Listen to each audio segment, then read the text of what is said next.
Olá, pessoal. Meu nome é Adriana Rebouças e estamos em mais um Ângulo que Pode.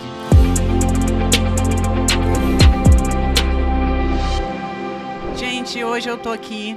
Nossa, que dia especial. Passei a manhã com essa pessoa incrível, Renata Campos, de Americana. Gente, olha o brilho dessa mulher. Quem está assistindo, dá uma olhada. Quem está ouvindo, vocês vão sentir já já esse brilho pela voz dela. A Renata é uma psicoterapeuta, mas ela vai contar a história dela, gente, que olha... Senta, hein? Quero que vocês sentem para ouvir. Rê, primeiro fala um pouco sobre você, meu amor. Falo. Eu sou psicoterapeuta sistêmica familiar, então eu trabalho nessa área da inteligência sistêmica, que é uma inteligência nos relacionamentos. Tá, deixa eu só desculpa te cortar um pouquinho. Na verdade, eu conheci a Renata porque eu vi uma matéria dela no G1 e a matéria dela me chamou muito, mas muito atenção. E, gente, a Renata, ela, num acidente de carro, ela é essa pessoa alegre e feliz hoje por um propósito, porque ela quer curar feridas de muita gente. A Renata perdeu os pais e uma filha de 7 anos num acidente de carro e depois de algum tempo o marido. Sim. E hoje ela se reconstruiu e ela usa isso para curar as pessoas em fase de luto e todo tipo de luto. Exatamente. Pode continuar se apresentando agora, Rê. Exatamente. E depois de tudo isso, eu fui fazer uma especialização nessa área, nesse nicho sabe do o luto. que eu fiquei um pouco curiosa, Sim. né? Engraçado que quando eu vi sua matéria, né? Eu falei assim, vou entrar no G1, que eu não vou entrar na rede social hoje. Né? Acho que eu vou ficar só nas notícias hoje. Aí eu entrei, veio a matéria da Renata. E aí eu falei, nossa, deixa eu procurar lá na rede social. Voltei lá para a rede social. E assim, falei com ela, né? Falei com você. E você foi muito solícita, muito simpática. Obrigada. Sempre com a mensagem, com aquela energia. Oiê, Oiê, bom dia! As intensas. E eu fiquei curiosa, Rê. Só desse resuminho de como tudo isso aconteceu, sabe? Claro, com certeza. Em 2010, eu sofri o primeiro acidente, que foi onde eu tive essas múltiplas perdas. Era uma viagem em família? Foi uma viagem em família. Meu pai tinha esse sítio, já ali perto de Guaíra, no Paraná, mas entrando no Paraguai. E aquela é uma PR perigosinha, ali tem muito fluxo de caminhões, o pessoal ali é uma vicinal, então acabou que um caminhão ultrapassou a faixa contínua e bateu de frente com a gente. Certo. Então foi um acidente muito... Seu marido estava no volante? No meu pai no volante, minha mãe no banco do carona, eu no meio, minha filha do lado esquerdo e o sobrinho do lado direito. Certo. E aí, como foi muito violenta essa batida, os meus pais morreram na hora, faleceram na hora. E eu, meu sobrinho, ficamos acordados e vivos. E a Vitória... Viram tudo? Tudo, tudo. Senhor. Eu não tive, assim, esse... Acordei, só um fechar de olhos, um piscar com aquela luz do caminhão muito forte, grandão. E a Vitória ficou ainda um tempo viva, mas já estava no processo. Quantos anos ela tinha? 6 anos. Certo. De falecimento. Então, aí teve esse ínterim ali que foi, acho que, a parte mais difícil. Certo, Rê. Foi processar a morte dela dentro da impotência de mãe, de não conseguir... salvá-la. Eu acho que todas nós, mamães de plantão, tem essa de zelar, cuidar e, no momento de perigo, trazer o filho para um lugar melhor. Só que naquele momento não foi possível ali. Né? Foram 40 minutos quase de espera até chegar a ambulância, o SEAT, pessoal. Do socorro, propriamente presa, dito. Provavelmente? Eu fiquei um tempo presa. E só que teve uma pessoa que me ajudou. E aí nós saímos, o vidro já estava estourado, e aí ele tirou ela primeiro, colocou no asfalto, uma parte ali do asfalto de acostamento, mas não era um acostamento, era uma terceira pista que tinha. E eu daí pelo vidro também. Aí depois ele me ajudou a sair pelo vidro, porque as portas estavam todas emperradas e não tinha como. E a partir daí... Aí essa parte que foi o mais traumático de tudo para eu elaborar nessa experiência do luto, essa vivência com ela em processo de morte. Eu não tinha consciência nenhuma de nada, uma ignorância total com relação a esse momento onde a pessoa está se separando, né, do mundo físico e entrando nesse processo de morte até eu morrer. Então, eu não tinha esse preparo. Então, eu fiquei completamente desesperada. Perdendo os pais e a filha de uma vez só. Exatamente. E sem o controle que a gente fica de tentar ressuscitar, reanimar ela. Ela já estava... Então, você viu tudo falecendo. isso. Passei por todo esse processo 40 sozinha. minutos ali tentando. 40 minutos tentando. Um impulso, eu estava muito machucada, só que essa força sobrenatural da mãe, eu também não desconhecia e ela existe. Ela existe. Né? Vem ela uma existe. Força ali.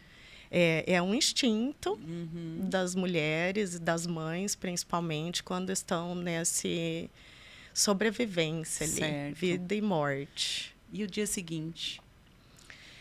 O dia seguinte... Eu acho que é a pior fase, né? Eu acho que é a pior parte, né? Onde é o início da falta, né? É o início dessa separação de corpos e até da negação. Sim. E agora? É o caos, eu diria. Sim. Esses primeiros dias que sucedem as nossas perdas importantes, tanto da morte concreta quanto do luto simbólico, é o e agora? Né? Você fica completamente vai ser fora da minha vida sem os meus pais, que devia ser super presentes na sua vida. Muito, muito. Né? Era uma rotina. Sempre com eles? Sempre com eles. O meu esposo, na época, já estava trabalhando numa outra cidade, que dá 1h30 de distância de Maringá. Então, a semana inteira, praticamente, ele ficava lá. E só vinha aos fins de semana. E você curtia os seus pais junto com a sua filha? Isso. Aí eu ia almoçar na minha mãe. Era o seu mundo? Era o meu mundo. Era o meu dia a dia, era... o meu suporte, né? E a idade dela, ela tinha 6 aninhos, então nessa primeira infância... Aquela idade gostosa de estar grudada na mãe.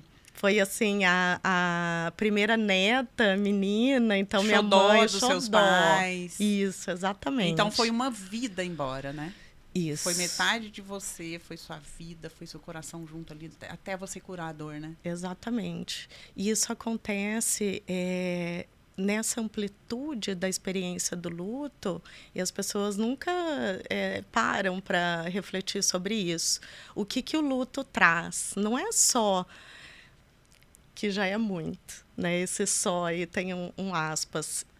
Tudo que se perde com aquela pessoa. Que não foi. É só a pessoa. Não. Fora esse amor, esse vínculo de afeto enorme, né? De mãe, de filha, dos meus pais, mas como a rotina, o seu dia a dia, o que eu vou fazer agora? Você perde completamente a direção da vida. Você tem que se acostumar a viver num mundo, um outro mundo no qual aquelas pessoas não existem mais. No seu caso, aquelas pessoas, isso. Né? Como você acorda, você tem uma rotina. Acorda, vai dar banho na filha, troca ela para a escola, faz tarefa, mãe, liga para mãe, vamos sair com vocês, vai almoçar. Então, assim, aí eu vou levar a Vitória com você. Eu não trabalhava na época.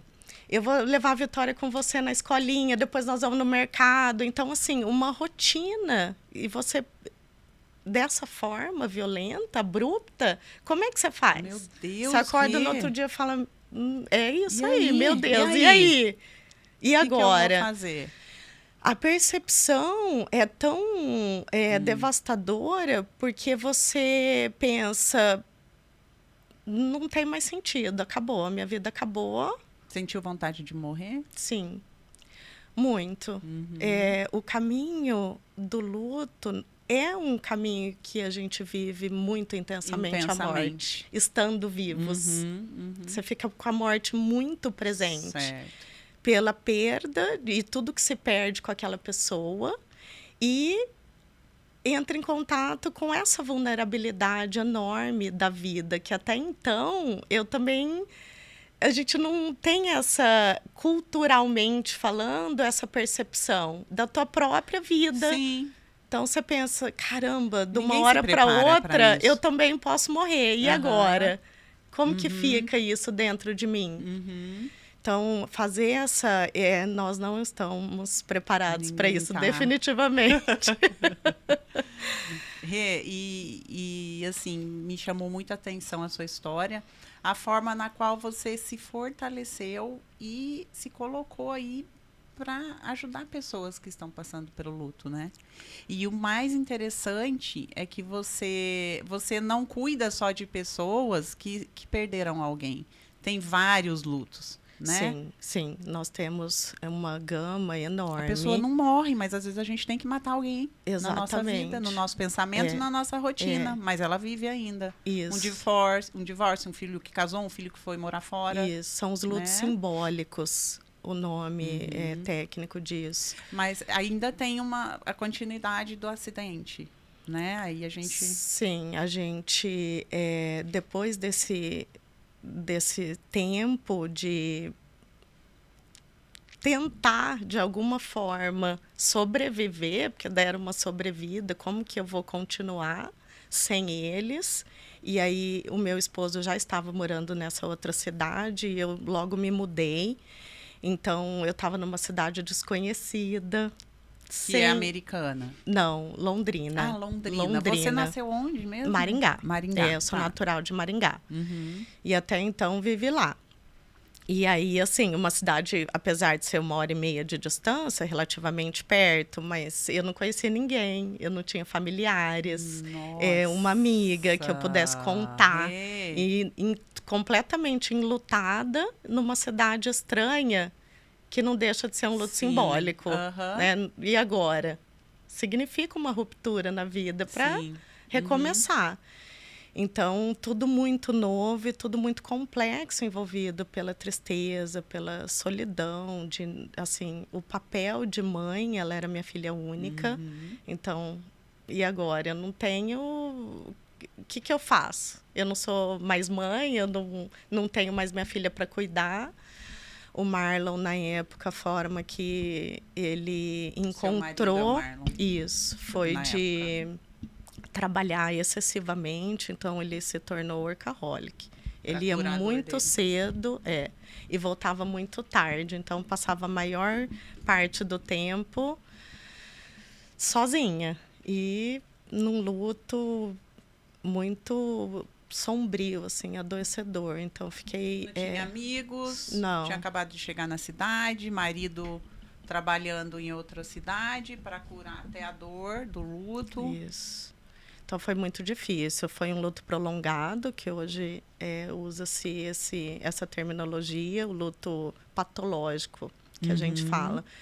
Um luto adoecedor, onde você não sai daquele ciclo da tristeza e não consegue ressignificar, não consegue continuar. E a partir daí, como foi? Ele teve essa ideia de buscar ajuda para eu poder engravidar novamente. Certo. Eu achava que... a luz no final do túnel estava em ser mãe novamente. E, por incrível que pareça, aí a gente fez uma fertilização e eu engravidei de trigêmeos. Meu Deus do céu, até arrepia, né? E quanto tempo foi depois das perdas? 6 meses. Nossa, que rápido. Foi muito rápido. Que rápido. Foi. Você ainda estava cheia de dores. Tava Você enlutada, engravidou num estado... Delicado. Sim, muito delicado. E frágil fisicamente, frágil emocionalmente, em todos os sentidos. Até por falta dessa uma desinformação com relação à morte, ao processo de luto, e eu não estava sendo acompanhado por nenhuma terapeuta. Não? Não. Aquela época ainda se falava muito pouco sobre Quantos esse anos tema. Faz? 15 anos 15 agora. Anos. Não era tão comum se fazer uma terapia? Não. Ainda não, infelizmente. Tem esse tabu que gira em torno das psicoterapias. Ainda hoje, né? Imagina que nós vivemos... Só maluco faz terapia. Exatamente. Tá ficando maluco quem não faz. E hoje, o que ajudou muito também nessa parte das psicoterapias foi a pandemia. Sim, e essa necessidade... Exatamente. De tratar as nossas dores entrando em contato com o silêncio, né? Então, as pessoas ficaram sem as rotinas, sem o trabalho, que acaba acobertando e você conseguindo levar mais tempo sem terapia. Mas ainda assim continua esse tabu. E naquela época não se falava nisso. Então, você se curou ali na força de Deus. Na força do dia a dia e... eu creio que reagindo ao sistema. Não tem outro jeito, então vamos. E aí, com os trigêmeos... Como foi a gestação? A gestação foi ótima, eu fui muito bem acompanhada por médicos, nossa, assim, sensacionais. Agradeço imensamente. Uma gestação...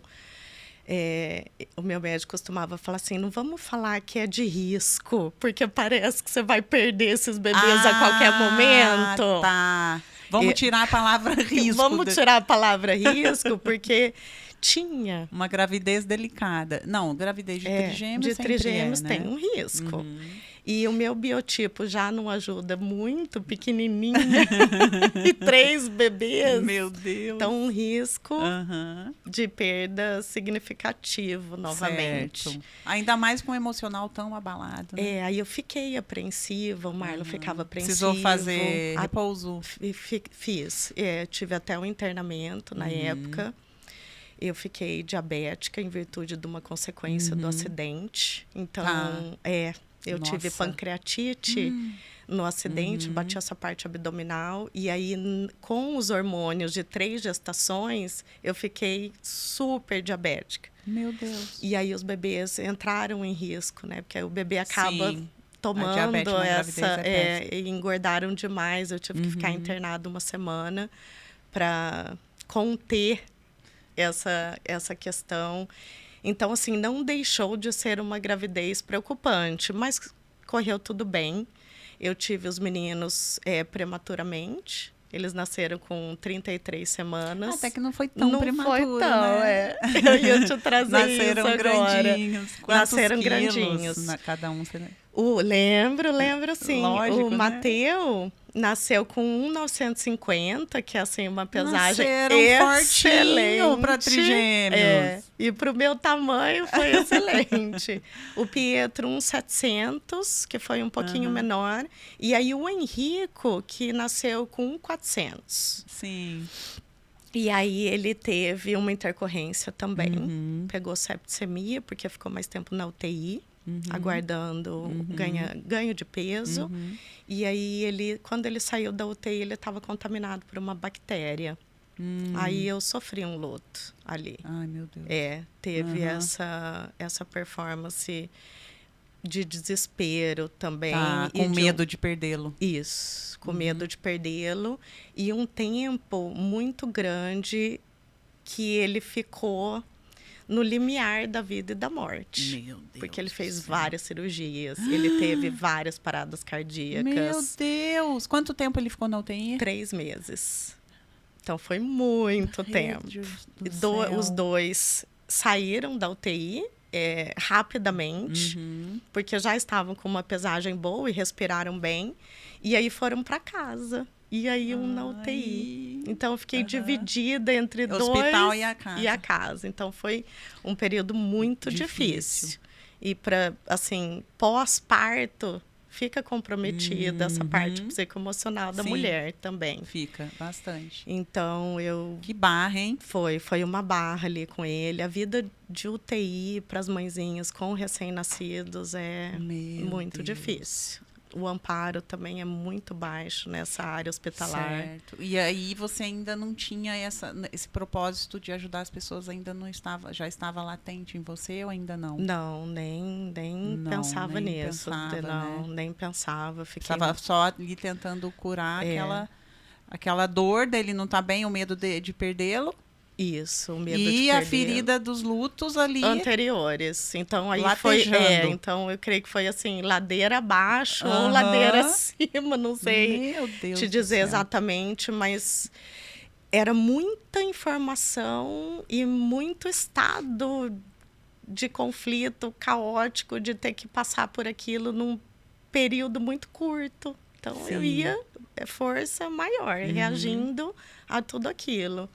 E o Henrico, depois que saiu, durante os primeiros anos dele de vida, ele também teve sérias consequências da prematuridade. Então, ele passou por cirurgias, assim, gravíssimas. Tipo, vou te dar um exemplo, tirar um pulmão, o intestino. Então, volta para UTI, fica mais 15, 20 dias na UTI. Então, ele passou por muitas questões. Ele tem um pulmão? Tem um pulmão. Ai, eles são lindos, gente. E olha, por incrível que pareça, também, hoje, ele é o maior. É mesmo? Ele é mais alto, ele se desenvolveu super bem, super bem. E ele teve meningite bacteriana, que é considerado, assim, muito grave, neurologicamente falando, de ter uma sequela. Então, assim, vai para a escolinha. Será que ele vai responder bem? Sabe? Nossa. O intelecto ficou comprometido? Não. A visão, a audição, tomou antibióticos fortíssimos que poderiam queimar o tímpano e não ouvir mais. Então, um monte de coisas que traz esse luto da mãe. Sim. De que é uma preocupação e fica aquilo latente o tempo inteiro. Então, eu falo que o luto nunca saiu daquela época. Foi só agravando e aumentando essa dor que explodiu no final, quando o Marlon morreu. Aí foi o seu marido morreu, né? Isso, exatamente. Depois de tudo, você perdeu o marido, o pai dos 3 filhos. Isso, e da Vitória. E quantos anos tinham os gêmeos? Os 3 gêmeos? Quando ele morreu, 5 aninhos. Isso. Quando o Henrico deu esse respiro e passou pela essa última cirurgia... Na hora que você falou, ufa, agora eu tô tranquila. Exatamente. Até o corpo fala, né? A gente faz assim, ufa, meu filho tá bem. Falei, agora o Henrico, o médico falou, olha, o divisor de águas é agora, e ele já está preparado para entrar na escola, ele tá bem, não ficou com sequela alguma. Então, vamos, né? Começar a viver. Nossa Senhora. Basicamente, essa seria a frase. Força, vamos começar a viver. Vamos começar a viver? Pum! O marido vai embora. E como que ele foi? E foi dessa forma repentina. Também não voltou mais. Saiu para fazer alguma coisa, não voltou mais. Eu, inclusive, tinha ido para minha cidade natal, onde eu tinha casa, toda essa vivência com os meus pais e a Vitória, para me desfazer da casa e ficar só em Londrina. Sim. Mudou. Até eu não tinha tirado o quarto dela. Esses processos básicos do luto eu não tinha feito. Certo. De desfazer das roupas dela, do quarto dela. Não tinha processado, que faz parte do luto. E você acha isso importante, Rê, para quem passa pelo luto? Demais. Ir ali nos pertences pessoais? Sim. Você acha isso importante? Sim, isso a gente trata, né, com os pacientes especificamente de perceber o momento certo do enlutado estar preparado para lidar com aquilo de uma forma natural, de reviver, né, entrando em contato com os pertences da pessoa, você entra em contato com o filme da vida que você passou com ela. Ai, dá até um negócio aqui. Passa um filme. O sapatinho, a roupinha de bebê que você guarda, os álbuns do nascimento. Então, você revive a história com aquela pessoa que partiu quando você entra em contato com isso. Então, estou preparada? Né? Existe um momento assertivo para fazer isso. Só existe? Que existe. Pode só durar meses, como pode durar um ano? E existe uma força-tarefa que é muito ruim para a experiência do luto e é considerado um fator de risco. A sociedade ou os familiares, ou até às vezes o esposo, forçosamente dizer para o enlutado, olha, você precisa se desfazer das coisas, você tem que deixar isso para lá e seguir sua vida. Mas isso não é verdade. Eu faço esse acompanhamento com os meus clientes de perceber a pessoa estar com recursos internos preparada para fazer isso. Certo. Entrar em contato com isso, senão pode ser um fator de risco, um problema. Um problema, né? Igual, naquela época, eu me desfiz de muitas coisas por familiares dizer, não, chega, dá isso. E hoje eu penso, caramba, não era o momento certo de eu ter feito isso. Quando você atropelou, então. Exatamente. E isso existe muito. Os familiares não estão preparados para saber e ajudar o enlutado a ter esse momento de forma natural, onde ele vai, sim, se despedir de muitas coisas materiais, porque o que fica minimamente é material, a gente fica com aquela lembrança, com aqueles bons momentos. Mas as coisas materiais, elas também têm um símbolo e um significado muito grande. Então, o que guardar de forma... O que eu vou querer ficar para mim como recordação? E que eu possa lá revisitar ou não. Ou se eu tenho... Cada pessoa vive o luto de uma maneira muito singular com aquele que se foi. Então, esse respeito dentro desse processo, as pessoas desconhecem. Sim. Não tem uma psicoeducação para saber realmente disso. E você está aqui para isso, para ajudar nessas questões. E aí facilita e deixa essa experiência, apesar de ser muito conflituosa e dolorosa, mais natural, mais leve e saudável. Isso. E a gente, né, como você está falando, né, o familiar às vezes força alguma coisa, ou as amizades. E às vezes até a gente, que é amigo, né, do enlutado, né, a gente, o que fala, né, no dia seguinte, o que falar? Será que falar isso é legal? Porque muitas vezes todo mundo fica, meu Deus, o que eu falo? Não sabe. Não fala, Rê, nesse caso? O que seria melhor? Um abraço? A melhor opção. Num velório, por exemplo? Exatamente. A nossa cultura é muito aquém de ensinar sobre a morte.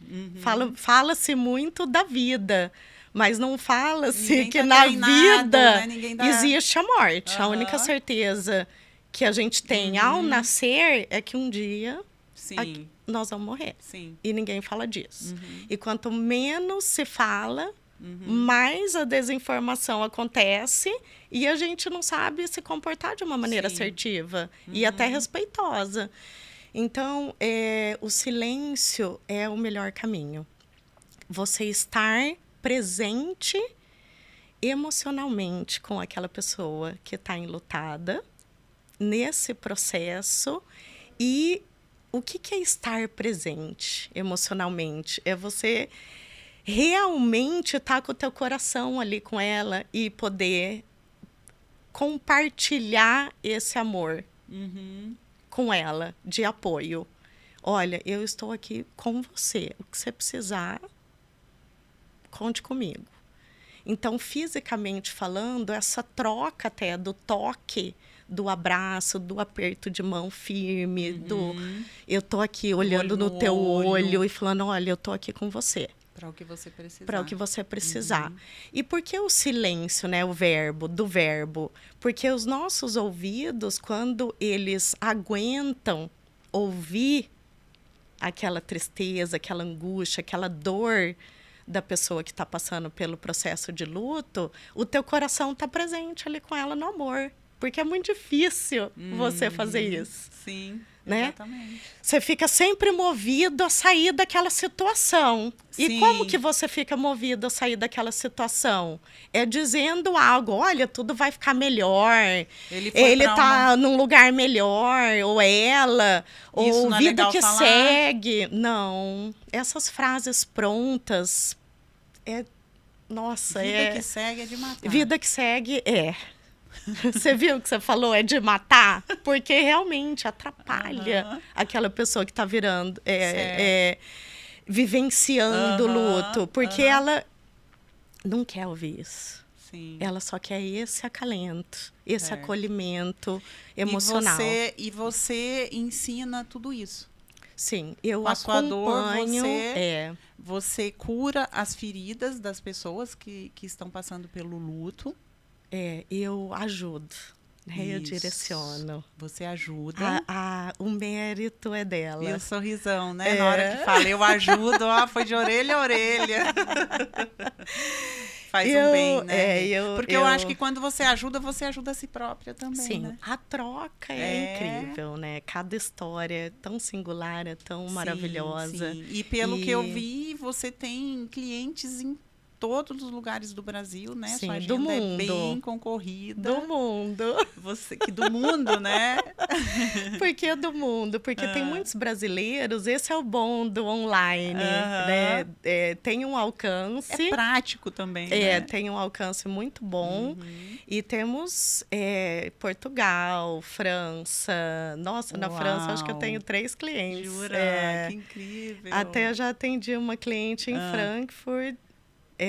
Então, assim, aproxima, porque temos brasileiros lá e às vezes tem essa questão de quero ser atendida por alguém que fala a minha língua. Sim, que tá sentindo, que já sentiu a dor que eu estou sentindo e agora. até a nossa brasilidade, esse nosso calor humano, né? É diferente. Já é diferenciado. Já é diferenciado, então...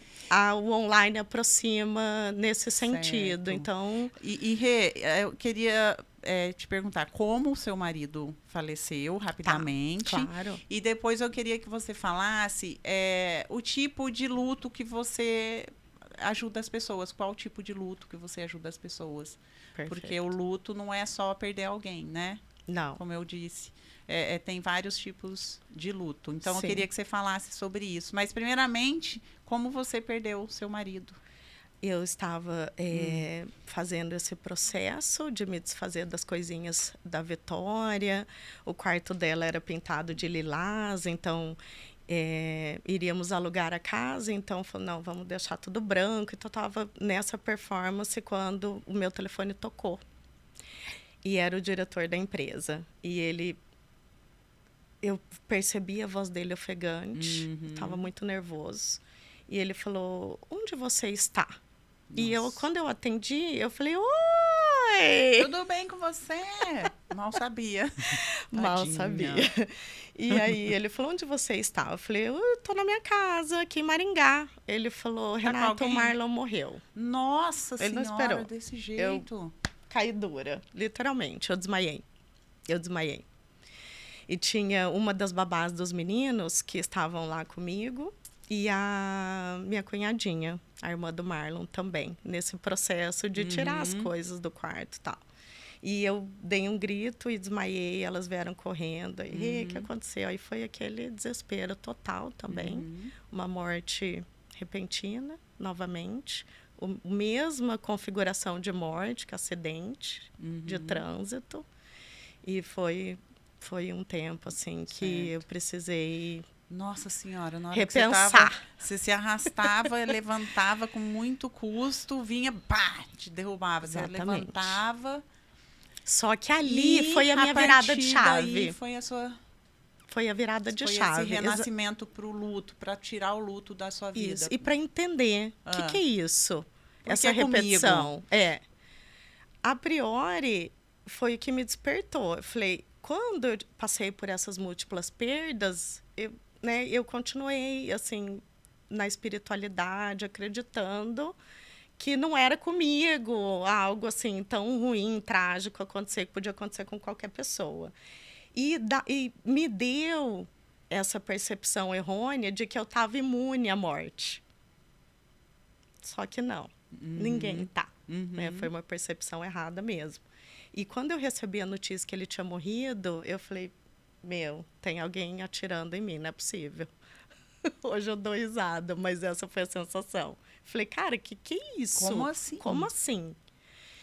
E aí eu falei, eu preciso entender isso. Tem uma repetição na minha vida, coisa que a gente aborda na inteligência sistêmica, são as repetições sistêmicas, lealdades do sistema familiar. Falei, tem alguma coisa aí, não é possível. E aí a minha irmã chegou e falou, vamos estudar? Vamos entender o que é isso? Porque é muito mais amplo do que a gente está enxergando. Eu falei, com certeza. Foi onde eu comecei a estudar.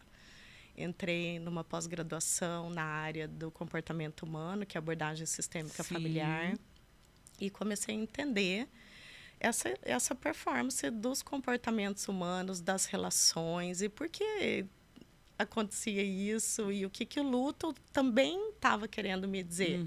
Né? Tem alguma coisa aí muito errada acontecendo. E aí despertou isso. E eu fui... Começou a priori para me curar. Eu falei, comecei a fazer terapia também, me ajudou demais. E aí, com o tempo, eu também acabava dando terapia para as minhas terapeutas. Pela história forte.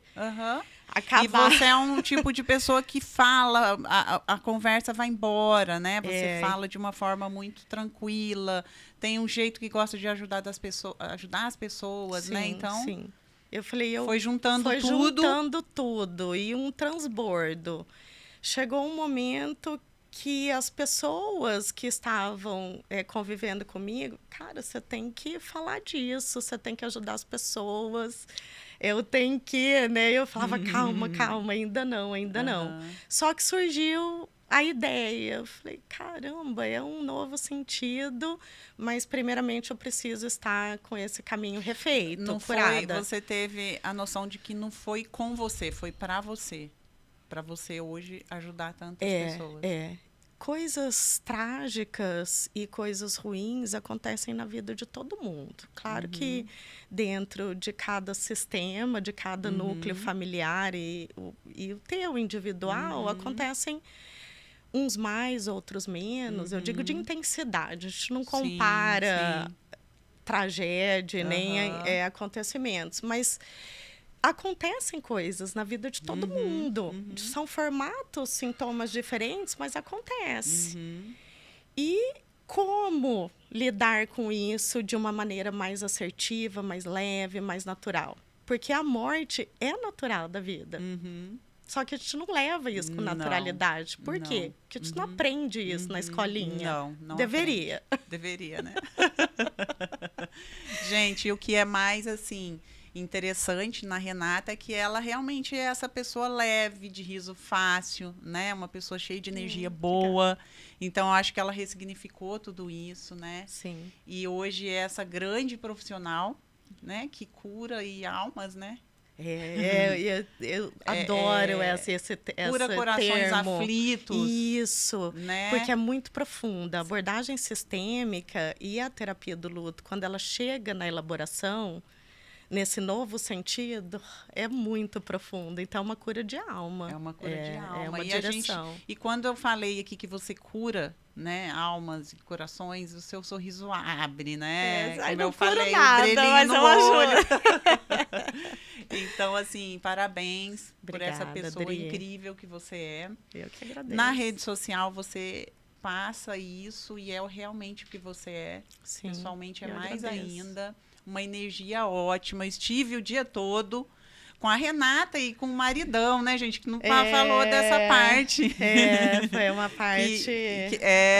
Hoje ela tem né? Eu me casei novamente. Recomeçou, Sim. tem os trigêmeos lindos. Os filhos do Denis, que agregaram. Os filhos do Denis, que é o novo maridão, que estava aqui o dia todo do lado dela, dando uma força, Gente, cuidadoso. foi ótimo. Você também maravilhosa. Agradeço demais o teu acolhimento. Fala o seu arroba para as pessoas te acompanharem, para quem precisa do seu trabalho. Ótimo. É Renata Campos, _ re.vit. V-I-T.